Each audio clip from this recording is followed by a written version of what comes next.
One of the minor events that occurred yesterday, that's Saturday the 13th of July 2024, was that this box arrived from HarperCollins. I believe it has a Bible for review in it.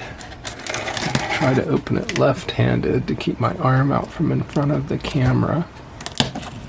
It's supposed to be a Revised Standard Version Bible. Nelson used to print the Revised Standard Version. I'm not sure exactly when they stopped. Back in the 1950s, they published it. This is a hardback copy that I've found in a used bookstore. We'll take a look to see how the new one differs from the old. I'll look at it quickly. Give you a brief sense of what it's like. So here's the box. Nice matte finish to it. It says Sovereign Collection on it. This particular edition is thumb indexed, black genuine leather. Really a very tasteful box.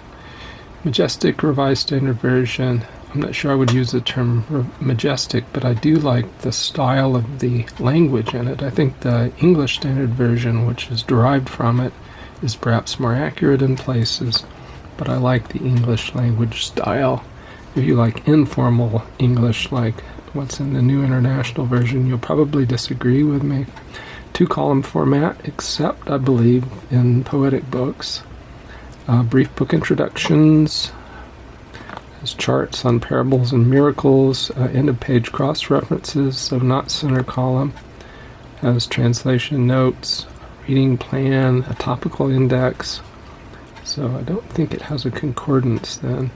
Full color maps, 2 satin ribbon markers. I was wondering about that.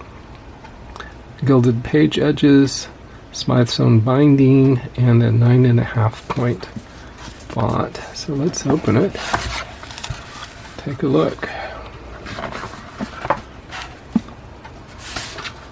Put the box to one side. Let's get a little more light on the Bible as we review it. I'm a little out of practice. I haven't posted a Bible review video in quite some time.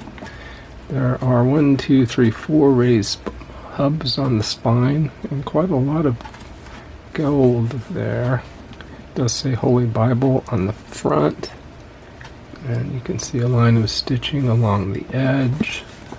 Let's look here, see if we can see signatures, and I think you can. You can see how the pages are bundled together into little groups. Let's pull out our ribbon markers so we don't tear any pages. So 1 red and 1 black. These are fairly wide ribbon markers too. This one is stuck to the page, so it must have gotten a little glue on it. And look at that print. I think that's very nice. Very dark. The question is, how uniform is it? We have decorative drop caps at the beginning of chapters. We have a dark red, at least in the Old Testament, for the section headings. Same red is used for the paragraph numbers. So you have the chapter all in caps and then the number of the chapter.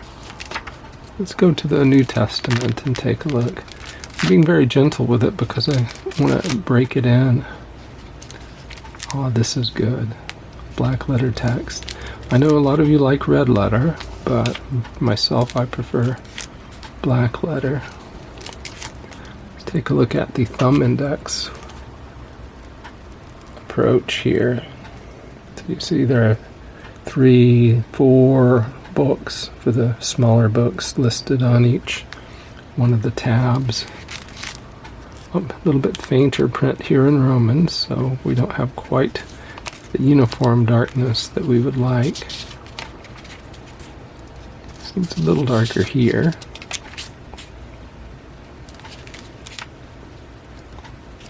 Okay. Okay, we'll get to the back and see what we have in the back.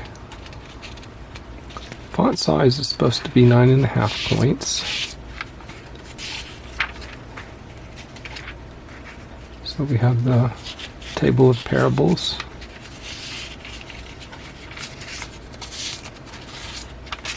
Miracles. The 1-year reading plan. I like the feel of the paper. It feels like it's perhaps absorbing a little moisture from my fingertips. So it has a dry, somewhat rough feel. I'll angle it in a moment. Here's our topical index. And a couple of unlined note pages at the back. Okay. Here are the maps. So 1, 2, 3, 4, 5, 6 color maps in the back. It's a paste off, paste down type liner. It does feel very, very nice into the hands.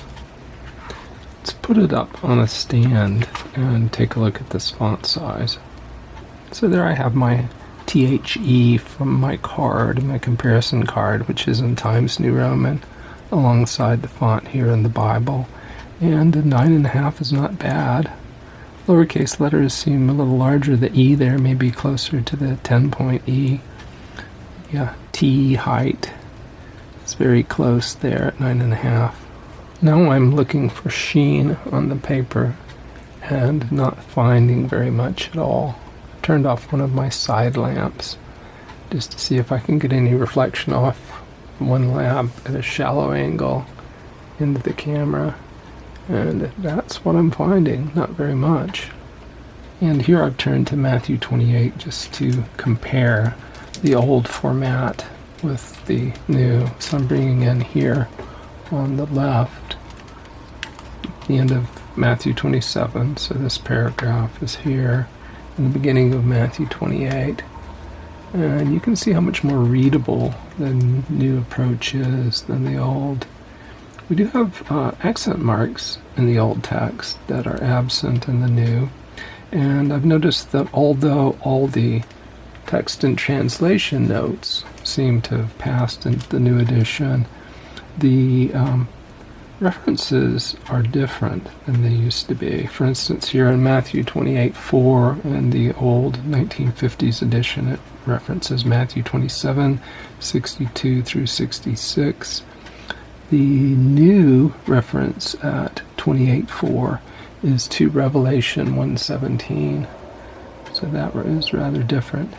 Now you should know that although most of the Bible is in this nice 2-column format, when we get over to Job, for instance, we find a single column text, quite wide. So that's Job. Let's see what other books are formatted this way. Psalms. So this gives you quite a lot of room in the margin for annotations in Psalms.